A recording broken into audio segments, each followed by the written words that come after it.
नमस्कार सर्वांना जय जिजाऊ जय शिवराय। सकल मराठा पंचकृषी वडगाव इथं सोमवारपासून आपण साखळी उपोषण जे आहे तर ते केलं आणि त्याच्या अगोदर 4 दिवस जे आहे ती जनजागृती केली। आता ही जनजागृती आणि साखळी उपोषण कुणी केलं असं म्हटलं तर सकल मराठा समाज पंचकृषी वडगाव याच्यामध्ये 25 गावं जी आहेत तर ती आहेत। मग याच्यामध्ये रोज वेगवेगळ्या पद्धतीनं आंदोलन जे आहे तर ते केलं। कधी कधी सरकारचा निषेध केला, कधी कधी वाचाळवीरांचा निषेध केला आणि ह्या सगळ्याच्या बरोबर लोकप्रतिनिधी आहेत त्यांचा सुद्धा निषेध जो आहे तर तो केला। मग हा निषेध करताना काय व्यक्त होत होतो तर ह्या सामान्य असलेल्या मराठा समाजातल्या एक एक सदस्याच्या भावना ज्या आहेत त्या तुमच्यापर्यंत पोहोचाव्या आणि ह्या सगळ्या लोकांपर्यंत, मंत्र्यांपर्यंत पोहोचाव्या, मुख्यमंत्र्यांपर्यंत पोहोचाव्या, आमदारांपर्यंत पोहोचाव्या, खासदारांपर्यंत पोहोचाव्या, एवढीच भूमिका ही मराठा समाजाची होती।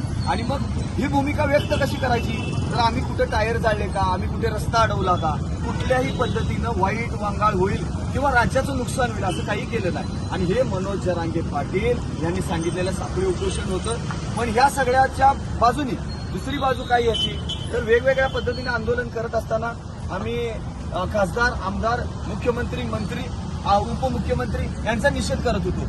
मग आमचा लढा वैयक्तिक कोणासोबत आहे का तर हा आमचा लढा वैयक्तिक कोणासोबत नाही। आमचा लढा जो आहे तो एक सामान्य माणूस आणि एक आम्ही निवडून दिलेला माणूस।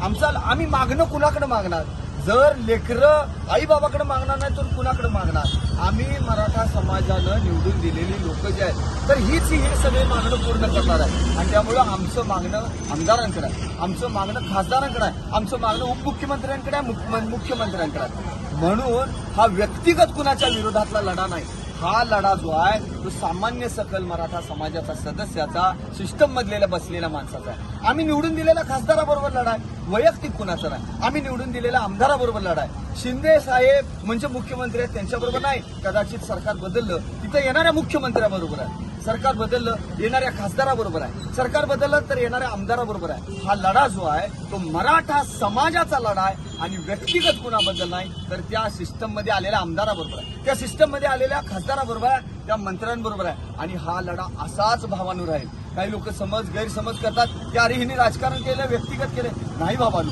ही सगळी मराठा समाज आहे। समाज मंदिरात बैठक होते, समाज मंदिरामध्ये मिटिंग होते, उद्या काय पद्धतीचं कशा पद्धतीचं आंदोलन करायचं आहे, एक माणूस आंदोलन कसं करायचं आहे ठरवू शकत नाही, सगळी एकत्रित येऊन हे आंदोलन ठरले जाते आणि त्या पद्धतीची भूमिका जी आहे ती करते। त्यामुळे बाबांनो आपल्या सगळ्यांना विनंती आहे जे म्हणतात राजकीय कॉमेंट करतात त्यांच्यासाठी हा सकल मराठा समाजाच्या सामान्य सदस्याचा लढा त्या सिस्टम बरोबर आहे। त्यामुळे हा लढा असाच चालू राहणार, वेगवेगळ्या पद्धतीचं आंदोलन असंच केलं जाणार। छत्रपती शिवाजी महाराज 9 दिवस याच्या अनुषंगी हा जो लढा चालू होता आणि ह्या अखंड महाराष्ट्रभर लढा चालू असताना जे आंदोलन उपोषण असतील याच्या अनुषंगी आपण सर्वांनीच त्यांना एक पाठिंबा दर्शवत आणि आपण एक समाज आहे आणि एक समाजाच्या माध्यमातून जे आपला खरा लढा होता तो आरक्षणासंदर्भात आणि त्या आरक्षणासंदर्भातला आपण एकच नेता मानलाय, आपण कुठला राजकीय पक्ष मानत नाही, कोणता नेता मानत नाही, ही आपण शपथ घेतल्या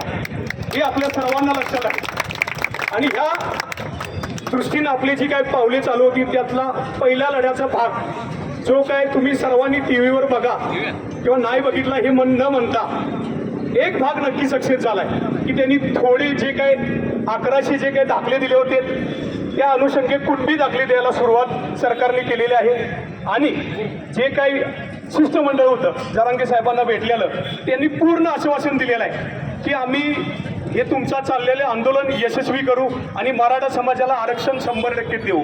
आपण सगळ्यांची भावना हे आरक्षण आपल्याला मिळणारच आहे हीच ठेवू, आपण परत उपोषण करायला लागू नये, आपली म्हणजे मुळापासून ही इच्छा असावी। आणि जर आपण स्वतः सर्वांनी जर इच्छा अशीच बाळगली आपल्याला आरक्षण मिळणार आहे, आपल्या असणाऱ्या पुढच्या पिढीचं नक्कीच यातून काय जे काही सार्थ साधणार आहे ते साधणार आहे, हीच भावना ठेवूया आणि असाच लढा ठेवूया।